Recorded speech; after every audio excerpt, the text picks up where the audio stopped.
V našem logotipu, v našem geslu, v našem motu se skriva srce.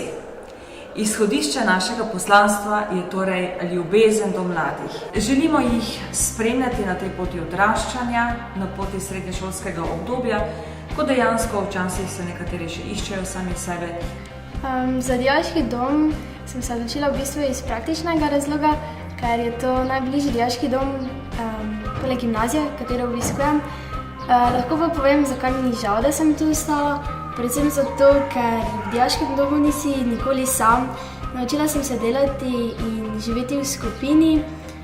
Vedno je tu za tebe tvoj socimer, prijatelj sosednje sobe, s katerim se lahko veseliš, lahko z njimi jočeš, lahko mu vse poveš in to je zame najbolj pomembno.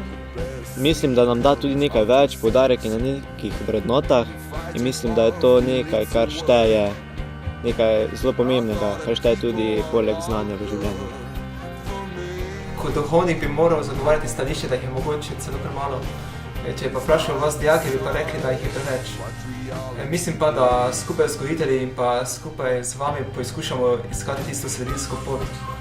Tako da ne bi ne odzel pa ne dodajal stvari. Kvečemo to, kar smo letošnje leto poizkušamo začeti, kako stvar bolj razgibano, bolj različnih načinov in molitve in pa verskega življenja.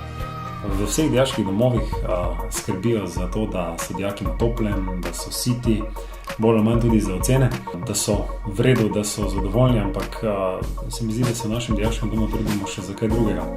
Gotovo je ena izmed pomembnih stvari, za katero se trudimo, to, da bi svoje talente razvili, da bi osebnostno rasli, da bi se socializacijsko razvijali, da bi postali odgovorni. Mislim, da dijaški dom nam mladim pač veliko pomaga na poti do odraščanja oziroma na poti postati samostojen. Pri tem pa nam veliko pomagajo tudi naši vzgojitelji, ki nam svetujejo pri raznih stvareh in nam pomagajo. Poleg tega pa so moji sošolci tudi moji cimni, tako da si lahko pomagamo, če nam kaj zašteka, če prije do kakšnih problemov v šoli, če kaj ne znamo, si medsebojno pomagamo. Naš dom se razlikuje predvsem po tem, da poznamo vse dijake, da jih imamo ne samo, da jih vzgajamo, pa tisto, kaj bi moralo biti, ampak da jih imamo radi, dejansko so to naši otroci na nek način in pač si navezan na njih.